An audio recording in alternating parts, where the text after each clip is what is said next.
வணக்கம். நான் சைதை மீனா. நேத்து ஒரு இன்டர்வியூ பார்த்தேன்.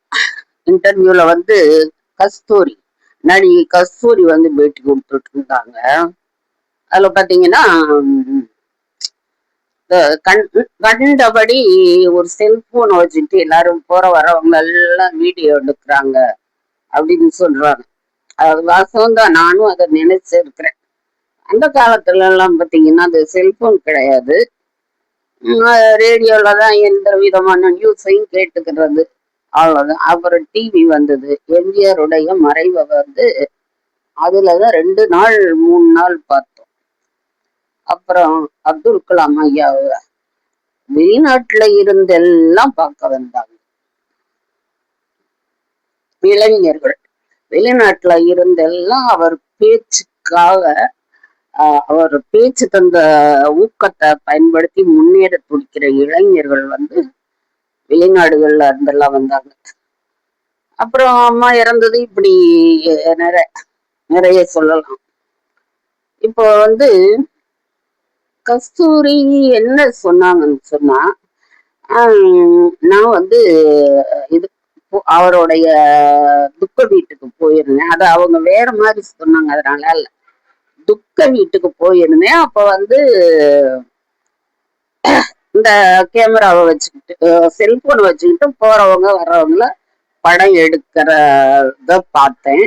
நான் 1 கிலோமீட்டர் தூரத்துலதான் என் கார் நின்னுச்சு. நான் நடந்து அங்க போயிட்டு காரை திறந்து உள்ள போகும்போது ஒருத்தர் என்கிட்ட பேசினாரு. அதாவது அவங்களுக்கு தெரிஞ்ச நபர். அப்ப என்ன பண்ணுவோம், அந்த வீட்டுக்கு போகும்போது கொஞ்சம் இறுகின முகத்தோடு போவோம்.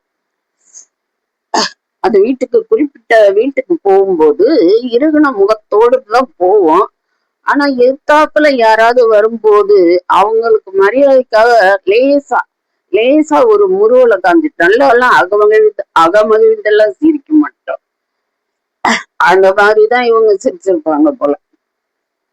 அந்த போட்டோ எடுத்தவங்க மொபைல் வீடியோ எடுத்தவங்க இங்க பாப்பா சிரிக்கிறத அப்படின்னு சொல்லி நான் நிறைய பேரை பார்த்தேன். துக்க வீட்டுக்கு வந்தவங்கள அப்படியே ரொம்ப மத்த பிரபலங்களை விட இவர் வீட்டுக்கு வர்றவங்க ரொம்பவும் தலை தாழ்ந்து ரொம்ப உண்மையாவே துக்கம் முகத்துல நல்லா தெரியுற மாதிரிதான் வந்தாங்க. ராதாலாம் கண்ணீரோட வந்தாங்க. நிறைய பேர் யாரையுமே குறைச்சு மதிப்பிட முடியாது, அந்த மாதிரி வந்தாங்க. முன்னாடி பிரபலங்கள் இந்த மாதிரியானாக்க என்ன செய்வாங்க, ஒரு 2 நாள் ராஜாஜி ஹால்லையா அங்க வச்சிருந்துட்டு அப்புறமா ஊர்வலமா கொண்டு போகும்போது இடவழியில அங்கங்க அந்த எந்த இடத்த கிராஸ் பண்றோமோ அப்ப கண்ணம்மாப்பேட்டைக்கு தான் போவாங்கன்னு நினைக்கிறேன். அந்த இடங்கள்ல அந்த மாதிரியான இடங்கள்ல இருந்து வேடிக்கை பார்த்துட்டு இருக்கிறவங்க அந்த கூட்டத்தோட சேர்ந்துக்கிருவாங்க. அது ஒரு ஆர்வம் தான். அவரு அந்த யார் யார் வந்திருக்கான்னு பாக்குற ஆர்வம் தான், இல்லைன்னு சொல்லல. காசு கொடுத்து பார்த்துட்டு போறோம், படத்துக்கு போறோம். சும்மா அப்படி போறவங்கள பாக்குறதுனால ஒண்ணும் இல்லை. ஆனா துஷ்டி வீட்டுக்கு போய் இந்த மாதிரி செய்யக்கூடாதுதான். நம்ம ஒரு பிழைப்புக்காக கூட சொல்லலாம், தப்பு இல்லை. ஏன்னா அத நம்ம ஒரு ஷார்ட் வீடியோவா போடும்போது அது வைரலாக வாய்ப்பு இருக்கு. அந்த எண்ணத்துல கூட சிலர் அது மாதிரி செய்யறாங்க. அது தவறுதான். அதாவது அந்த குறிப்பிட்ட இடத்துல தவறு. ஆனா கஸ்தூரி 1 கிலோமீட்டர் தூரம் போன பிறகுன்னு சொன்னாங்க. ஆனா அவங்க சிரிச்சாங்கன்னு சொல்றது அது ரொம்ப தப்பு. அவங்க ஏதோ ஹாஸ்யத்தை கேட்டது மாதிரி சிரிச்சு காமிச்சாங்க. அது தப்புதான். அது எல்லாரும் ஒருத்தரோட மரணத்துல சந்தோஷத்தை பாக்குறவங்க கிடையாது. இவங்கள ஒரு நல்ல விமர்சகரா, அரசியல் எல்லாமே எல்லாரையும் விமர்சிக்கிற ஒரு பெண்ணா நான் கொஞ்ச நாளா பார்த்துட்டு வரேன். ஆனா பேசும்போது கொஞ்சம் கொஞ்சம் உங்களுக்குன்னு ஒரு ஸ்டைல் இருக்கு. அத நீங்க பாத்தீங்கன்னா தெரியும். அது வேண்டான்னு தோணுது. ஏன்னா அடிச்சு விடுவேன் அப்படிங்கிற மாதிரி கை கால கொஞ்சம் இது பண்றீங்க. நல்லா பேசுனாக்கா நல்ல அதாவது நம்ம உடல் மொழி இல்லாம பேசணும்னா நம்ம மூளைக்கு இன்னும் கொஞ்சம் சிந்தனை கிடைக்கும். நிறைய பேசலாங்கிறது என்னுடைய கருத்து, தாழ்மையான கருத்து. உங்க அளவுக்கு நான் ஈடாக மாட்டேன். இப்படி அந்த காலத்துல பிரபலங்கள் இறந்தா அவங்கள பார்க்க வர பிரபலங்களை பார்க்கறதுக்காகவே வந்தவங்க இப்ப வந்து மொபைல்னு ஒண்ணு வந்த பிறகு அதை வச்சு வீடியோ எல்லாம் எடுக்கிறாங்க. ரொம்ப பாக்யராஜ் சார் இதுல நானே கண்டிப்பா நினைச்சேன், என்ன இப்படி செய்யறாங்க அப்படின்னு சொல்லிட்டு. ஒவ்வொருத்தர் கவுந்துகிட்டு போறாங்க, அவங்க மூஞ்சி நேரம் போய் கேமரா வச்சா, கேமரா இல்ல, அதுக்குதான் பெரிய பெரிய சேனல் இருக்கு, அவங்க எடுத்துடுறாங்க. நீ நமக்கு எதுக்கு ஒருத்தரோட இறப்புல நாம காசு பார்க்க வேண்டாம் இல்லைங்களா? போய் அவரை பார்க்கணும்னு நினைச்சா பார்த்துட்டு வரலாம். ரொம்ப ரொம்ப பெரிய தலைவர்கள் இறக்கும் போது 2 நாள் பொதுமக்கள் அஞ்சலிக்குன்னு விடுவாங்க. அது நல்ல அழகா வரிசை. அந்த மாதிரி ஒரு கூட்டத்தெல்லாம் பார்த்திருக்க முடியாது. எம்ஜிஆர், சிவாஜி இப்படி இறந்தவங்க அப்போ மாதிரியான கூட்டத்தெல்லாம் எங்கேயும் பார்த்திருக்க மாட்டோம். அப்பவே அவங்க அப்படி அழகா வரிசையா விடுவாங்க. அது மாதிரி கேப்டன் அவர் இறந்தப்பவும் பார்வையாளர்கள் அனுமதிக்கப்பட்டாங்க. அப்ப இருந்த திமுக அரசு வந்து ஏதோ ஒரு இடத்த தேர்வு பண்ணியிருந்தாங்க, அது கட்டுப்படி ஆகாது, 10வது இடம்னு தெரிஞ்ச உடனே வேற இடத்துக்கு மாத்தினாங்க. அது நல்ல ஒரு விஷயம்தான், ஜனங்க நல்லா பாக்குற மாதிரி இருந்துச்சு. ஆனா அதே விஜயகாந்த் வந்து இன்னொருத்தர் யாரோ இறந்து போனப்ப அந்த கூட்டத்தை ஒழுங்குபடுத்துற காட்சி, அது நான் மதுரக்காரண்டா அப்படிங்கிற மாதிரி துண்டை வச்சு, துண்டு வந்து வேட்டி சைஸுக்கு இருந்துச்சு, துண்டை வச்சு ஆளுகளை அதட்டி கிதட்டி வழிவிட வச்சது. அது அவர் மாதிரி ஆளுமைகளெல்லாம் அதான் அதெல்லாம் முடியும். அப்படி செய்யணும். அப்படி இல்லாம யாரோட போறாங்க வராங்க அப்படின்னு சொல்லி எல்லாரையும் விட்டு அவங்க கிட்டக்க வரைக்கும் போய் வரவங்க எல்லாம் முகத்துக்கு நேர செல்போனு காமிக்கிறது தப்புதான், தப்புதான், தப்புதான். இது எத்தனை தடவைனாலும் நான் சொல்லுவேன். ஆனா கஸ்தூரி, நான் உங்களை மகளேன்னு சொல்றேன், எனக்கு அதுக்கான வயசு இருக்கு, வயசு இருக்கு, அருகதையும் இருக்கு, நல்ல பொம்பளைதான். நான் ஒண்ணு எதை வேணாலும் வீடியோ போடலாங்கிற ஆள் கிடையாது. இப்ப என்ன பண்றாங்க, நீங்க அவங்கள எச்ச எச்ச எச்ச பிச்சைக்கார பசங்க, பிச்சைக்கார பசங்க அப்படின்னு நிறைய தடவை சொல்லி வசப்பாடு நீங்க. அது எப்படி இருக்கட்டும். ஒரு 1-2 வருஷங்களுக்கு முன்னாடி நடந்த ஒரு விஷயம் ஞாபகம் இருக்கா உங்களுக்கு? நடிகர் சிவகுமார் ஐயா எங்க போகும்போது அவரோட அனுமதி இல்லாம அவரை வந்து செல்ஃபி எடுத்த ஒருத்தரோட போனை மொபைல்ல தட்டி விட்டுட்டு அவர் பாட்டுக்கு போனார். இஷ்டம் இல்லாம நீ எடுத்த, நான் தட்டி விட்டேன் அப்படின்னு சொல்லிட்டு அவர் பாட்டுக்கு அதை பத்தி கண்டுக்கிறவே இல்லை, போயிட்டார். அப்ப எல்லாரும் கொஞ்சம் முறையானு நாங்க வச்சாங்க. அதுல நீங்க எதுவும் பதிவு போட்டிருந்தீங்கன்னு எனக்கு ஞாபகம் இல்லை. ஆனாக்க நீங்க செய்த இன்னொரு செயல், அதான் வீடியோ எடுத்தா என்ன அப்படின்னு கேக்குற மாதிரி இருந்தது. என்ன செயல்னு சொல்லட்டா? ஒரு மேடை, அது சினிமா சம்பந்தப்பட்டதுதான் நினைக்கிறேன், அதை நீங்க தான் ஹோஸ்ட் பண்ணீங்கன்னு நினைக்கிறேன். அதுல வந்து கார்த்தி பேச வந்தார், சிவகுமார் ஐயாவோட மகன் கார்த்தி பேச வந்தார். இயல்பா இருந்தாரு. அவர் பேச ஆரம்பிக்கிறதுக்கு முன்னாடி நீங்க ஒரு நிமிஷம் அப்படின்னு சொல்லிட்டு டக்குன்னு முன்னாடி வந்தீங்க. என்ன பண்ண போறீங்கன்னு தெரியாம அவர் உங்களை மதிச்சு என்னன்னு பார்த்தாரு. நீங்க உடனே உங்க மொபைல்ல அவரை செல்ஃபி எடுத்தீங்க. ஞாபகம் இருக்கா? அவருக்கு முகம் எப்படி அவமானப்பட்டு போச்சு தெரியுமா? இல்ல உங்க அப்பா அப்படி செய்தாரு, நீங்க என்ன செய்வீங்கன்னு பாக்கலான்னு தான் அப்படின்னு சொல்லோன்னே அவர் முகமே செத்து போச்சு.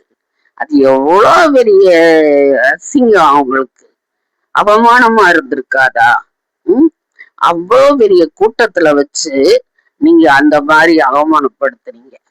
அன்னைக்கு சரியா தெரிஞ்ச உங்க செயல் இப்ப மத்தவங்க பண்ணும்போது தப்பா தெரியுதே எப்படி? ம்? நீங்க வந்து சிவகுமாரையா செஞ்ச விஷயத்துக்கு நீங்க பதிவு போட்டீங்களா என்னன்னு தெரியல. ஆனா நீங்க இந்த விஷயத்துல சொல்லிட்டீங்க அத. கார்த்திகிட்ட செல்ஃபி எடுத்துட்டு உங்க அப்பா தட்டி விட்டாரு, இல்ல நீங்க என்ன செய்றீங்கன்னு பாப்போம்னு சொல்லி சிரிச்சீங்க. அவர் முகமே சிரித்து போச்சு. எல்லாருமே முகத்துல அதிருப்தி காட்டினாங்க. அப்ப என்னப்பா ஆஹ் எல்லாருக்கும் வந்தா தக்காளி சட்னி உங்களுக்கு மட்டும் ரத்தமாங்க? சொல்லுங்க, சொல்லுப்பா மகளே. ஏதாவது தவறா சொல்லியிருந்தீங்கன்னா என்ன மன்னிச்சிரு. சரி, நான் சொல்லணும்னு நினைச்சது சொல்லிட்டேன். அப்புறம் இன்னொரு விஷயம் வந்தது. இது வந்து சினிமாக்காரங்களுக்கு இந்த அரசு மரியாதை தேவையா அப்படின்னு சொல்லிட்டு.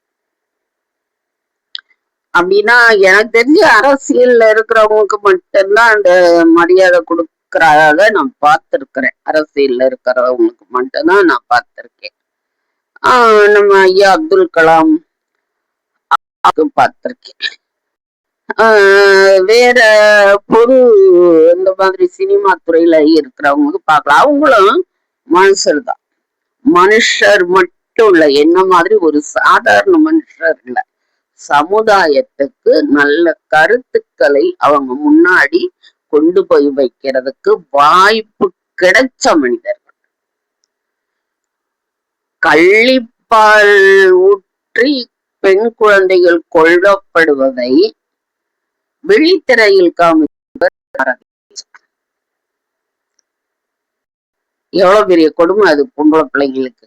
இன்னைக்கு நம்ம எல்லாம் இப்படி இது பொது இடத்துல பொது ஊடகங்களும் பேசுறோம்னா அவரே அந்த படத்துல காமிச்சிருப்பார். அத கொல்ல சொன்ன தகப்பனுக்கே அந்த குழந்தை வந்து ஒருத்தர் மூலமா வளர்க்கப்பட்டு மருத்துவரா வந்து தகப்பனுக்கே சிகிச்சை பார்க்கும். அப்படிப்பட்ட ஒரு கருத்தை சொன்னவர். அப்ப அதை பார்த்து எத்தனை பேர் மனசு மாறி இருப்பாங்கன்னு சொல்றீங்க? மாறப்பட்டாங்கன்னு சொல்றீங்களா? கண்டிப்பா மாறி இருப்பாங்க.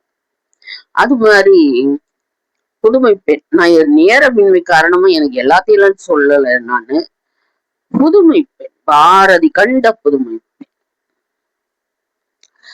ஆஹா வென்று எழட்டும் யுக புரட்சி அப்படின்னு பாரதியார் தீக்குளிக்க போற சீதையை பார்த்து சொல்றார், தாயே நீங்கள் தீக்குளிக்கலாகாது அப்படின்னு.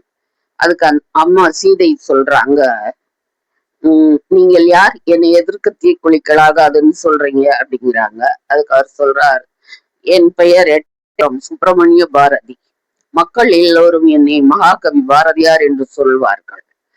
நீங்களே உதாரணமாக சந்தேகத்துக்கு இடமாக ஆளாக்கப்படும் பெண்கள் தீக்குளிப்பது என்பதை முன்னுதாரணமாக எடுத்துக்கொண்டால் நாளை சந்தேகப்படும் எல்லா கணவர்களும் தீ மூட்ட தயாராகி விடுவார்கள் அப்படின்னு சொல்லுவோம். இங்க வீட்டுல பிரளயம் நடக்கும், மறந்திருக்க மாட்டீங்க. எப்படி ஒரு பிரளயம் நடக்கும் அந்த வசனம் எல்லாம் சொல்ல முடியாது. அவ்வளவு ஒரு அழகான வசனங்கள். திரிப்போட்டி என்ன ஊத்துனாங்க, அவ விளக்கெரிய ஆனா திருச்சாலை எரியறது மனசு மட்டும்தான். 3 மாசம் பிரிஞ்சதுக்கு என் மேல சந்தேகப்படுற நீயும் 15 வருஷமா இந்த வீட்டை தவிர எந்த சொத்து சுகம் மாதிரி இருக்கா, எப்படி வளர்த்தா உங்க அம்மா அப்படின்னு கேள்வி கேட்டு, அப்புறம் எல்லாரும் மாதிரி தானே அவ தினம் படுக்கையில படுத்து அதாவது தூங்கி எந்திரிக்கிறா, ஆனா அவ எந்திரிக்கும் போது அவ படுக்கையில ஏதாவது பணம் இருந்துச்சா அப்படின்னு கேக்குறது. அப்புறம் வந்து நீ எந்த நாட்டுக்கு வேணும் ராஜா வர்றதுக்கு எனக்கு கவலை இல்லை, நான் போறேன் அப்படின்னு சொல்றது. அப்படி கணவன் வந்து சித்தம் கலங்குறது.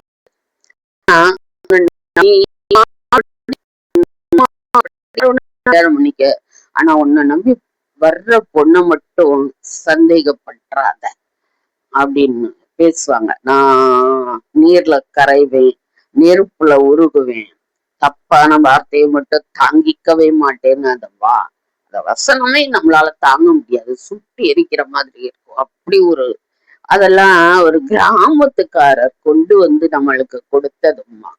தெரியுமா? எப்படிப்பட்ட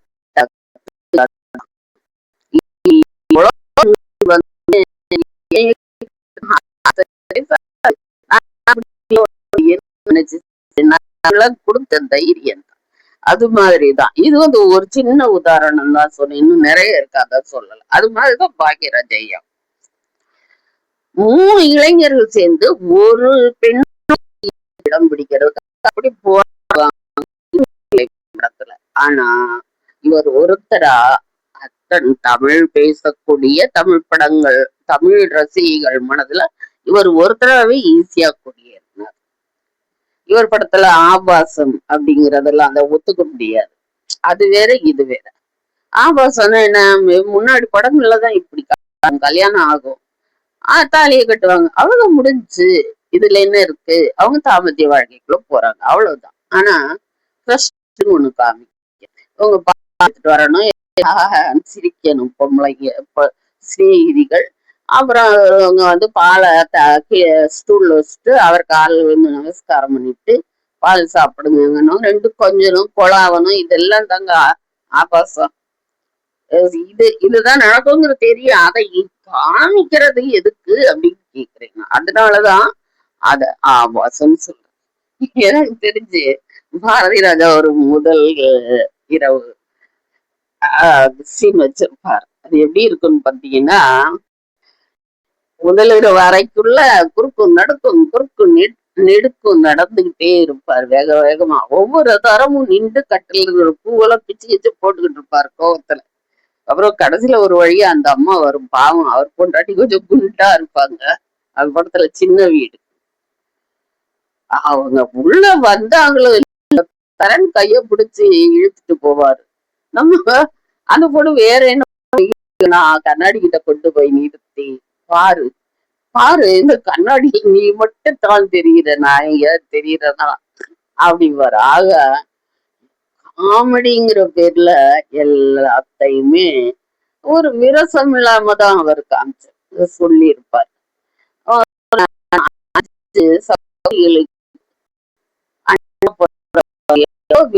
கடமை இருக்கும், கவலை இருக்கும்.